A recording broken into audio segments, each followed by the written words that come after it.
Horowhenua-Kapiti Rugby Union, and they're visited today by North Otago. They've got a history of high-scoring matches. I'm looking forward to a good one. Go the Nua! Go the Nua indeed. Yeah, we talked about that draw. That was last year at Forsyth Bar Stadium. These two sides drew 36 all. Crikey. Yeah, up against a good side though, North Otago, defending Lahore Cup champs, and they did that, as you remember, away against King Country and Tikawiti. So these boys from North Otago don't mind travelling and don't mind winning away. Team in possession are penalised for holding on. Team in possession are the old Golds of North Otago. So from his own side of halfway, James Uialo, makes it look easy and opens the scoring for Horowhenua-Kapiti. Gee, that is a monster. What was that, 53 metres on the fly? James Soialo, lone player this year, Horowhenua-Kapiti. Well, he's the fifth international or former international we've seen today, 4 All Blacks, and Soialo, who played for Manu Samoa. Oh, was that? No, double blast. Head high, was he saying? No, early tackle, but I don't know if it was. Without a ball. Well, whether you think so or not, Ethan Pollock is wandering off to sit in the naughty chair for 10 minutes. Gee, I thought Pollock did great timing there, but no, referee disagrees, and not for the first time. Buchan. Buchan doubles North Otago, 6-3, and Ian Jones has gone to sulk in the corner for being wrong. I get over it pretty damn quickly because I'm used to it. North Otago. They've been well held, actually, by Horowhenua-Kapiti. The Horowhenua forward pack going really, really well today. Yeah, and growing into their work, I think. Yeah, well, they will do, you know. But intercept, look out. Soialo. He's got to go. He's gone all the way on his own without any trouble at all, James Soialo. And he's the goal kicker and adds a try as well. So he's got 8. Yeah, he got it. As we take a look at the wet and forget replay, then he didn't put the hammer down straight away. He sort of paused, am I going to have to make it? And then he had to tackle a little bit to this right-hand corner. Still, he's the goal kicker. He knows what he's going to do.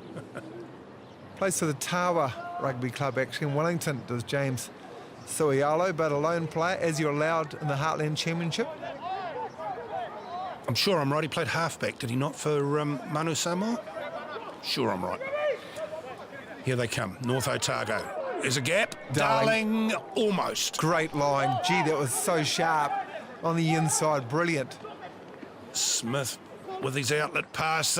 Support play. That's a good try. Halaleva is the man who scores it with good support play. As over he goes. Matt Volsier, though, the left wing, did really well. We talked about the Ralph Darling cut line, which is good in the wet and forget replay. Just short, pop part, all with momentum, all instantaneously. Good backing up. Horowhenua-Kapiti. Good scrum, reaching in to get the ball out is Tamo. Tamo with the hand. Oh, good try. Kalamete. Get out of my way. Gee, he's strong too for a 10, isn't he? Oh. Loves taking it to the line. Another lone player this year from for Horowhenua-Kapiti, also from Tawa. Show and go on the wet and forget replay. Strength, so good leg drive as well. Just about sent the ball back to Tawa. Gee, you sensing a bit of an upset here? Well, I don't know whether it's an upset or not, but I'm sensing that Horowhenua-Kapiti have got the upper hand here and they're building domination. Is it an upset? Yeah, it might well be. North Otago, traditionally a very, very strong team in this championship, and it's short too, isn't it? The Heartland Championship, you do need to get away to a good start. You get behind by a game or two, and you can really struggle. And look out, here they come again. This is Pollock, and over he goes, Ethan Pollock. Now I'm sensing something.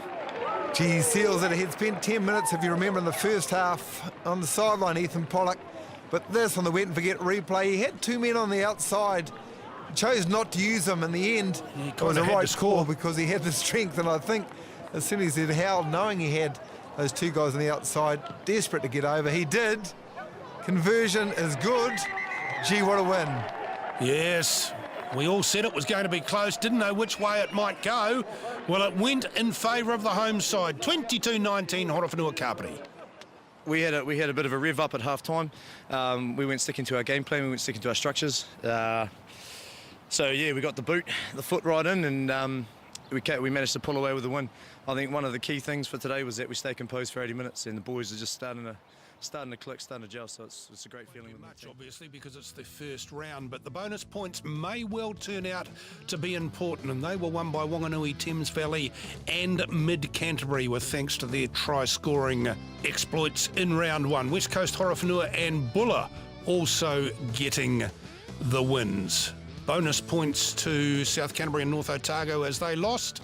King Country, East Coast, Poverty Bay and Wairarapa Bush yet to get off the mark. Rugby season.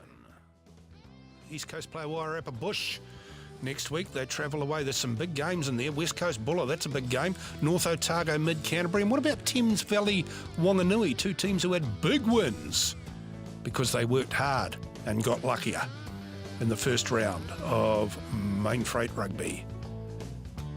Our thanks to all our sponsors on the show. Without them, we wouldn't be here. We'll be back next week with all of the action from the Mitre 10 Heartland Championship on Mainfreight Rugby.